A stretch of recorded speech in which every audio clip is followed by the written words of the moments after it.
दोस्तों, जब भी आप नोएडा मेट्रो या दिल्ली मेट्रो में ट्रेवल करते हैं तो आपने ये नोटिस किया होगा कि हर स्टेशन का नाम सेक्टर नंबर पर होते हैं, जैसे सेक्टर 15, सेक्टर 16, सेक्टर 18, सेक्टर 62। लेकिन क्या आप जानते हैं कि नोएडा में टोटल कितने सेक्टर्स हैं और ये नंबरिंग सिस्टम कैसे काम करता है? आज के इस वीडियो में मैं आपको इसका क्लियर और सिंपल जवाब देने वाला हूँ, तो वीडियो के अंत तक आप जरूर बने रहें। नमस्कार, मैं Santosh Kumar, real estate consultant and cofounder of real asset plus, आप सभी का स्वागत करता हूं अपने यूट्यूब चैनल पर। मैं खुद पहले कंफ्यूज होता था, कभी सेक्टर 150 सुनते हैं तो कभी सेक्टर 162, और लगता है कि नोएडा रैंडमली डेवलप हुआ है। मगर सच्चाई क्या है?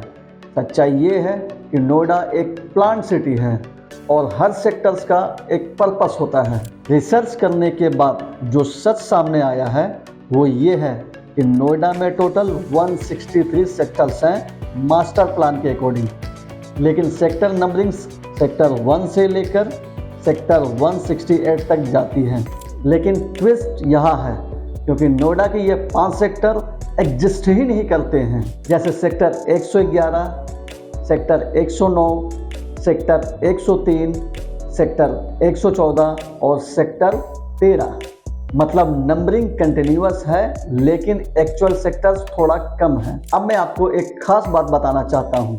नोएडा के ये 5 सेक्टर्स ऐसे हैं जहाँ पर आपको किसी भी तरह से प्रॉपर्टी में इन्वेस्टमेंट नहीं करना है। चाहे कोई भी ब्रोकर या एजेंट आपको कितना भी सस्ता प्रॉपर्टी यहाँ पर खरीदने को बोले, आपको बिल्कुल नहीं खरीदना है। अब सबसे इम्पोर्टेंट बात यह है कि नोएडा के सेक्टर्स रैंडमली नहीं बने हैं। नोएडा के सेक्टर्स को कैटेगरी वाइज डिवाइड किया गया है, जैसे कि रेसिडेंशियल सेक्टर्स जहां लोग रहते हैं, for example sector 50, sector 75, sector 137।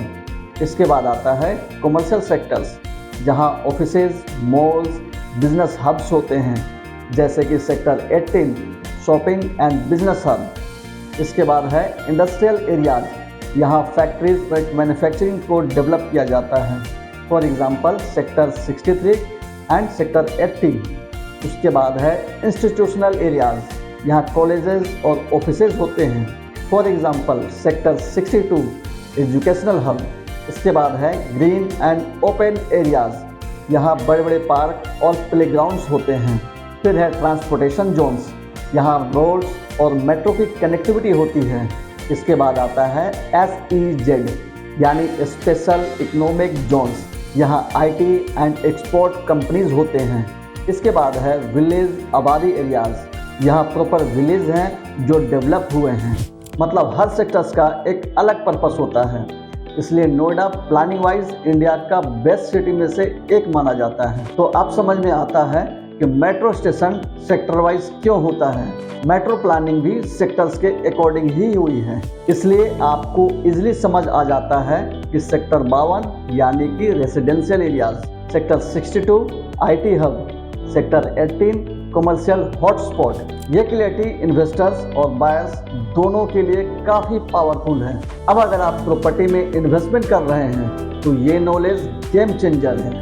Her sector का फ्यूचर अलग होता है। फॉर एग्जांपल रेसिडेंशियल सेक्टर यानी rental demand, commercial sector business growth, developing sector appreciation like sector 150। इसलिए ब्लाइंडली इन्वेस्ट ना करें, पहले सेक्टर का पर्पस को समझें, उसके बाद आप इन्वेस्ट करें। एक सिंपल रूल याद रखिए, अगर आपने नोएडा के सेक्टर को समझ लिया तो आपका इन्वेस्टमेंट आधा सेफ हो गया।